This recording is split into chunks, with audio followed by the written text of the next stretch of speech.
Hello guys, আসসালামু আলাইকুম। কেমন আছেন সবাই? আজকে চলে আসছি কুমিল্লা জেলার চান্দিনা থানার গাটিগড়া এলাকায়। মূলত এখানে আসছি আমার শ্বশুরবাড়িতে। যেহেতু শ্বশুরবাড়িতে আসছি, তো চিন্তা করলাম অনেকদিন ভিডিও ছাড়া যাচ্ছে না, তাই বাজার করতে বেরোয়েছি। চিন্তা করলাম যে একটা ভিডিও তৈরি করে ফেলি। আসুন আপনাদেরকে গ্রামটা ঘুরে দেখাই, কেমন লাগলো আর কমেন্টে জানাবেন। এই কুমিল্লা জেলার চান্দিনা থানার এলাকার কেউ যদি থাকেন তাহলে অবশ্যই কমেন্টে বলবেন ভিডিওটা কেমন লাগলো আর এলাকাটাকে চিনেন কিনা।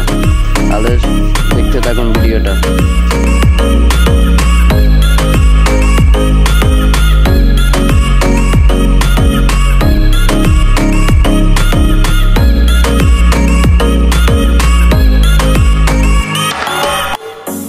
যাচ্ছি আসলে বাজারে। যাওয়ার সময় অনেকগুলো ভুট্টা ক্ষেত আছে, দেখতে এত দারুণ। ভুট্টা ক্ষেত আমার জীবনে অনেক দেখছি, কিন্তু এরকম ভুট্টা ক্ষেত আমি জীবনে দেখি নাই, যেখানে একসাথে অনেকগুলো আছে। তার মধ্যে এক পাশে দিয়ে আপনার ধানের চাষ করছে, দেখতে খুব দারুণ লাগছে। এলাকাটা আমার অনেক ভালো লাগছে। যেতে যেতে আমরাই আর আমার ছেলে অনেক দুষ্টামি করলাম, অনেক কথা বললাম। এরপরে হাঁটতে হাঁটতে চলে আসতেছি বাজারের দিকে। মেন রুটে উঠবো, মেন রুটের থেকে গাড়ি করে যাব বাজারে।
আসলে নানা কারণে এই বাজারের ভিডিওটা দিতে পারি না, কারণ এখানে অনেক মানুষ আছে। ভিডিও যদি করি তাহলে কেউ অন্য মাইন্ডে নিতে পারে, যার কারণে বাজারের ভিডিওটা দিই নাই।